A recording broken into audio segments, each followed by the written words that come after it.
નમસ્કાર, news of Gandhinagar દૈનિક 6 April 2024 headlines today. Lalu યાદવની મુશ્કેલીમાં વધારો, પૂર્વ મુખ્યમંત્રી વિરુદ્ધ ધરપકડ વોરંટ ઇસ્યુ। અમે આવતીકાલે જોહર કરીશું, ક્ષત્રિય મહિલાઓની ચીમકી બાદ પોલીસ દોડતી થઈ, આગેવાનો સમજાવવા પહોંચ્યા। મનીષ સિસોદિયાએ જેલમાંથી પત્ર લખ્યો, કહ્યું જલ્દી બહાર મળીશું, શિક્ષા ક્રાંતિ જિંદાબાદ, લવ યુ ઓલ। કોંગ્રેસનો 25 ગેરંટીવાળો ચૂંટણી ઢંઢેરો જાહેર, મજૂરોને રોજના 400 અને ગરીબ પરિવાર મહિલાઓને વાર્ષિક ₹1,00,000। ગાંધીનગર દક્ષિણ બેઠકમાં 5 વર્ષમાં 66,000 મતદારો વધ્યા। બીજી પત્ની અને સંતાનોએ ખોટું પેઢીનામું બનાવી કરોડની જમીન પચાવી પાડી। તંત્રીલેખ, દવાની ગુણવત્તા। જીસીસીઆઈ, યોગીધામ અને નવરંગ નેચરલ ક્લબના સંયુક્ત ઉપક્રમે તારીખ 12, 13, 14 એપ્રિલ 2024 ત્રિદિવસીય ઓર્ગેનિક ખેડૂત હાટનું આયોજન।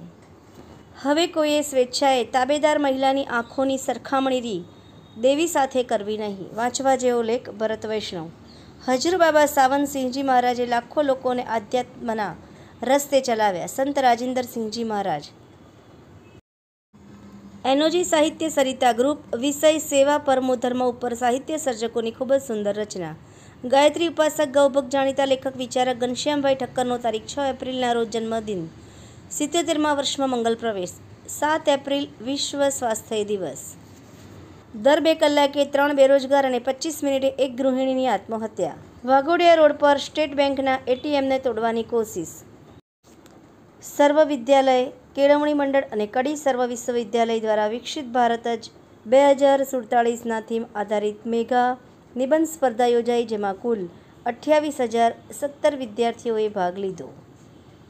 પાટણ દરજી સમાજ દ્વારા લોટેશ્વર ખાતે પગપાળા સંઘનું પ્રયાણ કરાયું। આ ઉપરાંત આગળ સમાચારમાં જોઈએ તો બનાસ ડેરીના અધિકારીઓ માટે આબુ શાંતિવન ખાતે સ્વપ્રશાસન દ્વારા નેતૃત્વ કલા વિષયે શૈક્ષણિક શિબિર પ્રારંભ। કેબિનેટ મંત્રી બલવંતસિંહ રાજપૂતની ઉપસ્થિતિમાં પાટણ લોકસભાના ભાજપના ઉમેદવાર ભરતસિંહ ડાભીનો વીજળી વેગે ચૂંટણી પ્રવાસ। પ્રબીર ફાઉન્ડેશન દ્વારા સદવિચાર પરિવાર ગૌરવ સિનિયર સિટીઝન ગ્રુપ પારડીના વરિષ્ઠ નાગરિકોના કરોકે સંગીતનો કાર્યક્રમ અમદાવાદ ખાતે સંપન્ન થયો। પ્રમાણિકતાનો દાખલો, એટીએમમાંથી મળેલા પૈસા બેંકમાં પરત કર્યા। ખેડૂતોની ચિંતા વધી, 10મી અને 11મી એપ્રિલે રાજ્યમાં ગરમી સાથે વરસાદની આગાહી। ચેક રિટર્ન કેસમાં બોરીસણાના શખ્સને ચાણસ્મા કોર્ટે સજા ફટકારી।